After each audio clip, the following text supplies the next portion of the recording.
My grandpa's a really well put together person, and he always wore shoes. He always wore a button-up shirt. He would never sit on the ground or anything. He was nice to me and my sisters. Cared for everybody around him. He made me a bowl.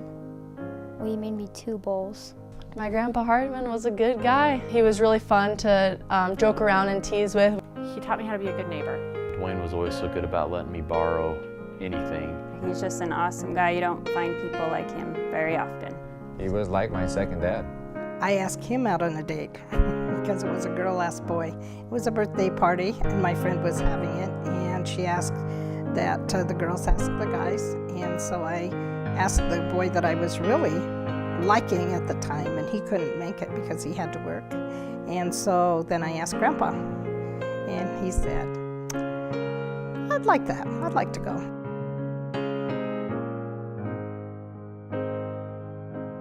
Wayne and I got married in November of 1959, and I had just turned 16 in April, and he had just turned 19 in July.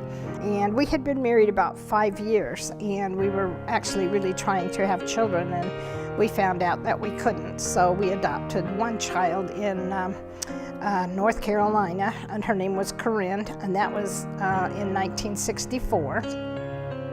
And we got her on our 5th wedding anniversary.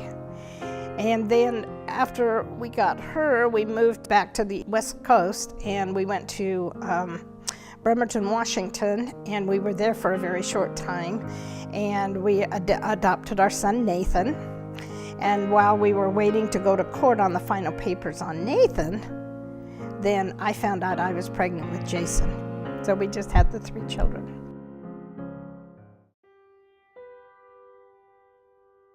We had been on our 2.5-month anniversary trip, and we had visited probably 38 states. And when we got back home, the kids was having a 50th anniversary party for us. So we went over and had a huge party, and it was going from way early in the evening until way late at night, and we finally got done about midnight. And so we decided to go to bed, and about 2:30 in the morning, Grandpa wakes up, and he says, you need to get me to the emergency room. I'm in AFib. And so I ran him to Timpanogos Hospital in Orem, and they was able to flip his AFib after several hours of medication that they gave him. And then they set him up with a heart appointment with a heart doctor.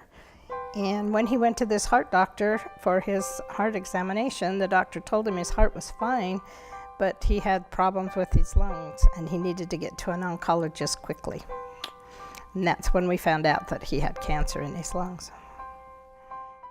When we went into Huntsman Cancer Center, they told him that he'd probably have 6 months to live, and then he lived past the 6 months, and then they told him, well, probably a year. With this type of cancer, no one has ever lived past the year.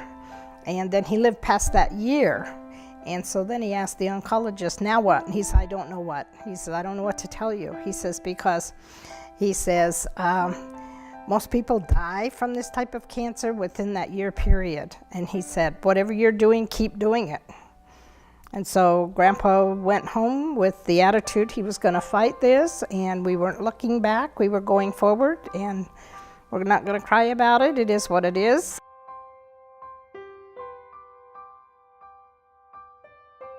Well, he just basically, it made him very sick. Some of the treatments that he was on made him very sick. But he rose above that, and he just kept pushing forward, and he had his wood projects that he would go out in the garage and in the workshop and work on those, and that kind of helped him get through a lot of the treatments that were really, really hard for him. He is such a stubborn, hard person, you know. He never showed anyone. He never showed anyone how much pain he was in. And I remember after maybe his 2nd chemotherapy, when I came into the house, he was wearing just a t-shirt, and he had no shoes or socks on, and he was laying on the ground. And that moment I knew that he was in so much pain. There's no way he would have ever done something like that, never show people any pain he's in. I mean, it was hard watching him go through that, but he handled it with about the utmost grace and dignity that I believe anybody in that much pain could possibly handle. So For 8 years, he was treated with just about every type of chemo out there that was a trial drug, and it kept him alive for those 8 years. So, and we saw our 58th wedding anniversary in November, but we never knew when the day would come when they would say, there's no more drugs out there for this. And of course he would die. But we traveled, we enjoyed traveling, and when he found out he had the cancer, I worried about that because he said, nothing's gonna change, we're still gonna travel, we're still gonna do what we enjoy doing. He says, we'll just do it in between my treatments, and that's what we did. We had 2 granddaughters, Brianna and Alex.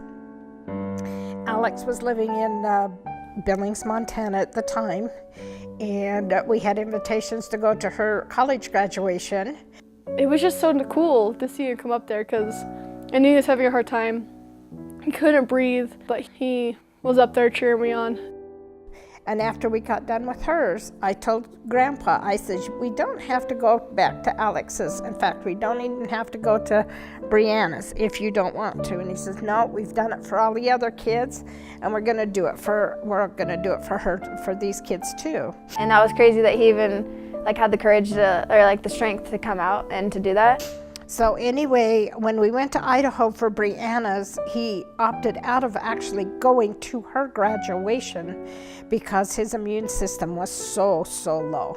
After that, we stayed there a couple of days, and then we headed back to Billings, Montana for Alex's graduation from high school. And we spent almost a week out there with family and friends, and he did really, really well. And but he was going downhill then. So we knew the time was short. We just didn't know when.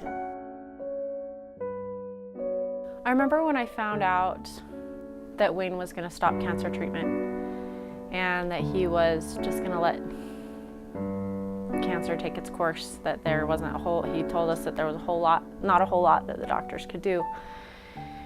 And I really struggled with it. And I remember asking him if he was afraid or if he was scared to die, basically. And he said no. He said he'd come to terms with it. He said he'd already felt like he'd had an extra lease on life because the first time that he was diagnosed, they only gave him so long, and he beat those odds. And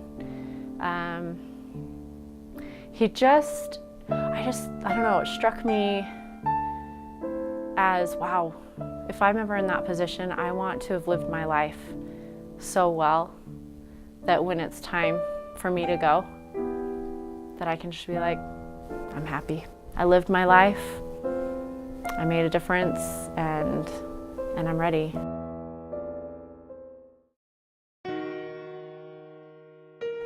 So I got up in the morning and I poked my head around the corner and looked in the room, and he was still asleep, all covered up. And so I came out and got my newspaper and sit down and started reading my newspaper. And then I heard a weird noise, and so I dropped my newspaper and ran back.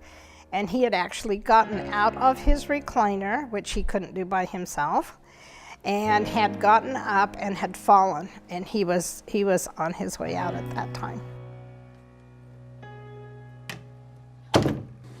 What? I don't know how you and Grandma met. We've known each other since we were about that high. It's not like we met. It's like we grew up together. She only lived 3 blocks away. Went to the same church I went to. Mutual. Went to the same school I went to. It's like I've known her forever.